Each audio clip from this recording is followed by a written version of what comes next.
चेतावनी, वार्निंग, भड़ुए, गद्दार, गांडू, हरामखोर और लवड़ू इस वीडियो को ना देखें, क्योंकि अगर आगे देखते हो और अगर गांडू और गद्दार हो तो आज कान और गांड दोनों से खून निकलने की ज्यादा आशा है। जो इंटेलेक्चुअल्स हैं, जो हाई सोसाइटी के लोग हैं, वो ना देखें। आज तो मिट्टी की कसम है, जो बात करूंगा कड़वी करूंगा, देखना नहीं देखना आपकी मर्जी है। गद्दारों और देशभक्तों के बीच में एक बहुत बड़ी लड़ाई है। तो देशभक्त तो ये थे, अब गद्दार कौन है?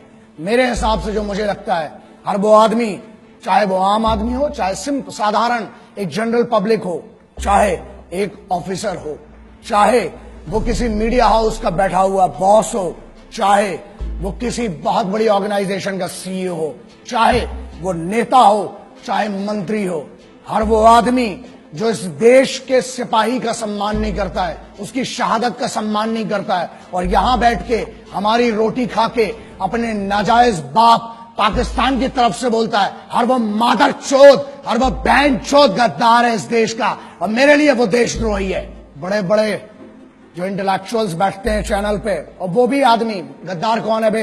जो यहाँ की फैसिलिटी चाहिए, एजुकेशन यहाँ की चाहिए, हमारा टैक्स पर एक भारत के आम जो नॉर्मल बंदा है, जो मेहनत करता है, मिडिल क्लास का आदमी, उसके टैक्स पर तुमको पढ़ाई चाहिए, और तुम उसके बाद चैनल्स पर बैठ के बहरान बानी जैसे मादर चोदों को, टेररिस्ट एक नहीं जितने आएंगे बहन चोद गांड में घुसड़ देंगे, उतनों को मारेंगे मादर चोदों को। समझ में आए भाई?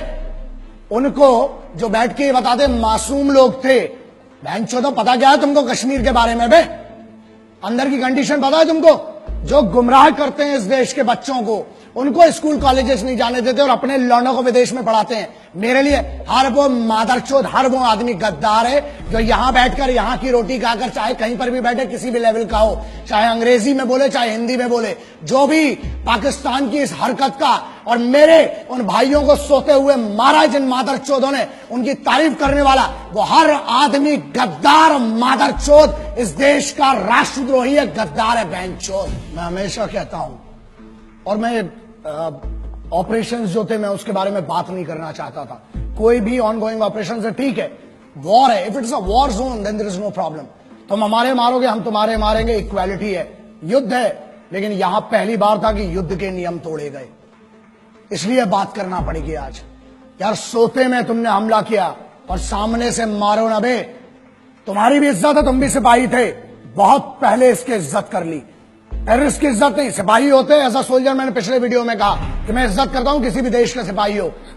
अबे तुम क्या बात करते हो बे? तुम तो मुर्दे नहीं अपनाते हो। हमने फिर भी इज्जत की, बोला, तुम्हारी तारीफ की, सबकी तारीफ की, लेकिन अब युद्ध के नियम टूट चुके थे। लाखों ईमेल आए हैं, 7 लाख से ऊपर ईमेल हैं। पूरी टीम पागल हो चुकी है जब से हमला हुआ है कि सर अब कुछ बोलना पड़ेगा। और आज बोलना इसलिए जरूरी है क्योंकि जवाब देना पड़ेगा। कुछ बड़ुओं को अब पता नहीं इनको क्या बोलूं, समझ में नहीं आता, क्योंकि एक वीडियो में मुझसे गलती हुई थी, मैंने कुत्ता बोल दिया था एक आदमी को। उस भड़ुए को कुत्ता बोल के ना मुझे गम हुआ, क्योंकि जब मैंने घर जाके अपने वो 2 शेर देखे ना, कुत्ते देखे, जब घर के देखे वो बच्चे, तब लगा कि यार कुत्ते से तो वफादार कोई होता ही नहीं है। इन हरामियों को मैंने कुत्ता बोल के ना, उस कुत्ते की जात पे मैंने उसकी बेइज्जती कर दी। एक नेता है, एक सांसद है, एक स्पोक्स पर्सन है, उसने एक बात कही। क्या कही वो बहुत जरूरी है, मैं आपके सामने पढ़ के सुनाता हूं। उसने फेसबुक में, ट्विटर में क्या शेयर किया और बेशर्मी से क्या लिखा और क्या कहा, उसका जवाब आज जरूरी है। उरी में मारे गए सारे सैनिक घूस देकर आर्मी में भर्ती हुए थे, अच्छा हुआ साले मारे गए। इस पर इतना हाय तौबा क्यों? भारत माता के लिए बोझ बने हुए थे, आतंकियों ने सही काम किया।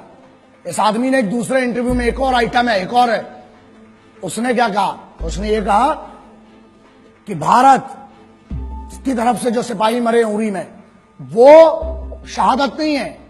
शहीद कौन हुए? जो पाकिस्तान की तरफ से आए। ऐसा है नेताजी, मादरचोद, हमको भी मौका दो ना तुमको ऐसा इस टाइप का शहीद करने का, बहनचोद। एक काम कर, सजेशन देता हूं, बहुत गांड में गूदा है ना, बोल मत बहनचोद। एक काम कर, अब तेरे पास जो सिक्योरिटी है ना पुलिस की, उनको हटा और बाहर जाओ और एक सिपाही के परिवार से जिसका शहीद हुआ है, उरी की छोड़, कभी भी उसके परिवार से जाके जरा बोल। गांड में घुसड़ देंगे तो पूरी तेरी राजनीति जितनी तेरी चल रही है ना। अबे तेरे को शर्म आना चाहिए। देश का माहौल क्या है बे? आज देश गम में डूबा हुआ है और तुम जैसे भड़ुए मादरचोद, तुम लोग बहनचोद इसको अपनी मीडिया बाइट के लिए, अपनी पब्लिसिटी के लिए, तुम्हें पता है क्या दुख देते हो बे तुम। अबे पिछले हजारों बार बोल चुका हूं, कुछ नहीं दे सकते हो तो मादरचोद इज्जत तो दो कम से कम शहीदों को। सुनो बे झाटू, मंत्री है जो तुम्हारा है ना, जो तुम्हारा पद है, तेरा प्रोटोकॉल नहीं पता है, तेरा ना मेरे पास पूरी ज्यादा डिटेल नहीं है, लेकिन सुन, बहुत गांड में कूदा है, तेरे को बहुत चर्बी है ना। मेरे इसी में ईमेल आईडी आता है, मेरी चैनल का एड्रेस आता है, बहनचोद भेज, वहां पर अपना एड्रेस भेज और अपना नाम भेज। और तेरे को बहुत गर्मी है ना, अबे फौज ना गांड में नीचे डंडा डालेगी, कान से निकालती बहनचोद। अभी फौज के मर्जी, तुमने फौज के भी मार नहीं देखी है ना, अभी तुमने हमारा सम्मान देखा है बहनचोद। तेरे को बहुत गर्मी है, जो तेरे पास पुलिस का कैडर मिला है ना, तो क्या कहता है कि पुलिस के जो है वो, एक और स्टेटमेंट दिया ना इसी आदमी ने कि सोते रहते हैं, है ना। एक और मादरचोद है दूसरा, वो पुराना वाला भड़ुआ साला जिसको अपन ने पहले भी बात किया था हरामी के बारे में। क्या कहता है कि पुलिस और फौज में वही लोग जाते हैं जो अनपढ़ होते हैं या जिनके घर में कोई 1 रुपए का पढ़ा नहीं होता है, और जो लोग सिर्फ और सिर्फ 10वीं 12वीं बड़ी मुश्किल से पास कर पाते हैं, वो लोग जाते हैं। सुन, अब तेरे को बताता हूं, अबे चूतिए मादरचोद, तेरे को पता भी है फौजी होता कौन है? भारत का राष्ट्रपति, भारत का राष्ट्रपति भवन, हर राज्य का मुख्यमंत्री भवन, हर राज्य का सांसद, पार्षद, विधायक, हर राज्य का डेमोक्रेटिक जितना भी बड़ा आदमी हो, हर राज्य का संविधान, मतलब सुप्रीम कोर्ट हो चाहे हाई कोर्ट हो, उसकी सुरक्षा में हर चौक पे खड़ा हुआ एक पुलिस का सिपाही, हर बड़े एस्टेब्लिशमेंट के सामने संतरी बन के खड़ा हुआ एक सिपाही। अबे तेरी औकात नहीं बहनचोद कि तू उनके बराबर का बन सके। वो इस देश को चलाते हैं। तू अगर इन मंचों पे जाके इतनी बड़ी बड़ी बात कर पा रहा है ना, भोसड़ी के इसलिए कर पा रहा है क्योंकि वहां सिपाही हर चौगड्डे पर तेरे लिए खड़े हो, तेरे जैसे मादरचोदों को इतनी परमिशन दे रखी है। यही प्रॉब्लम है।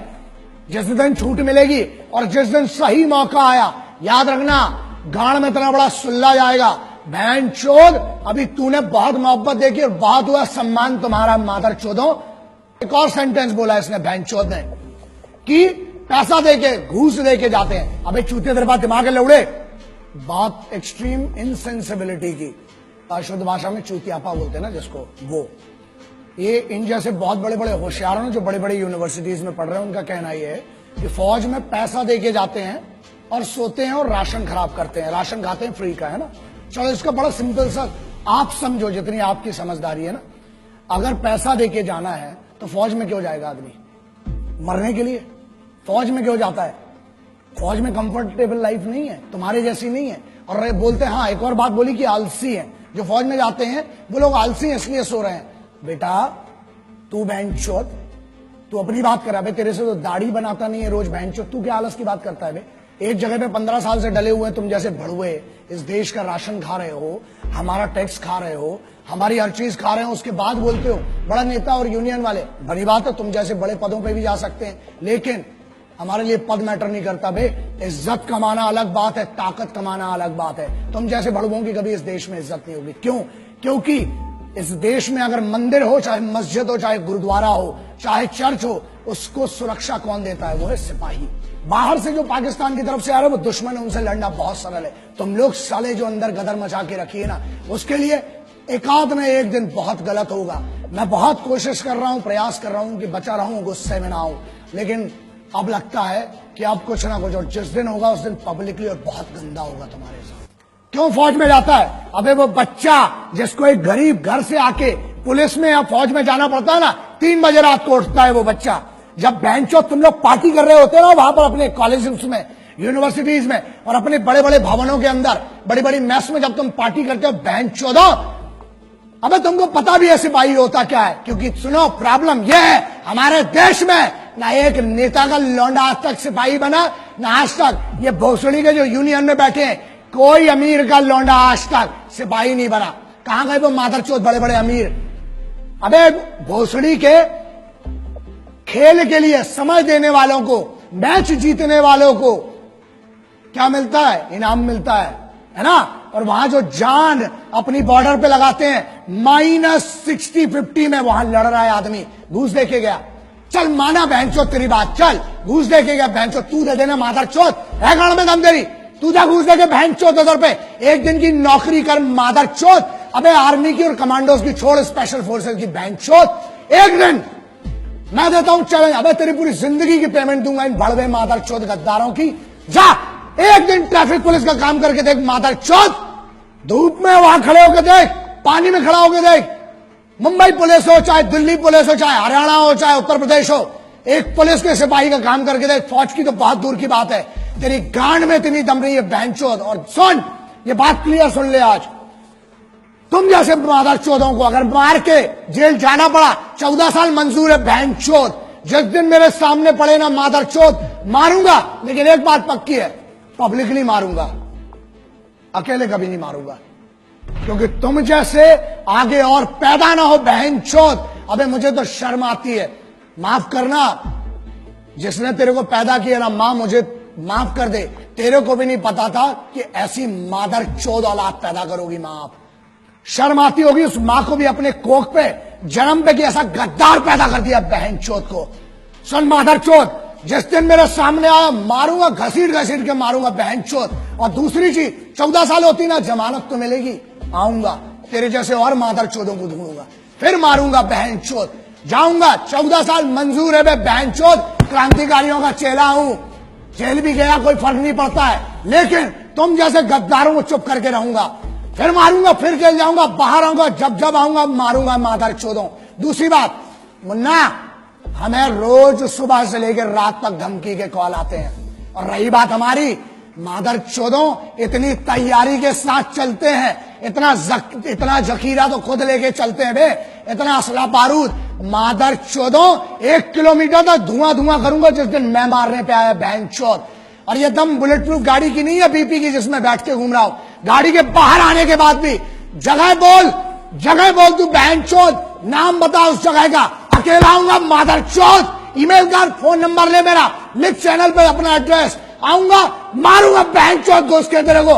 लेकिन सुन, तुम जैसे जितने मादरचोदों सिपाहियों के बारे में, उनकी शहादत के बारे में बोलना बंद करो मादरचोदों, वरना मेरे जैसे बहुत पागल हैं, एक को काटोगे 1000 खड़े होंगे, हर बार पैदा हुए आगे भी होंगे, मार डालूंगा बहनचोद तुम जैसे एक एक को। हिंदुस्तानियों का स्वाभिमान बहुत बड़ा होता है, अभिमान बहुत होता है अपने में। कैसी बच्चों जैसी बातें कर रहे हो तुम लोग, हाँ समझ में नहीं आएगा, बताता हूं।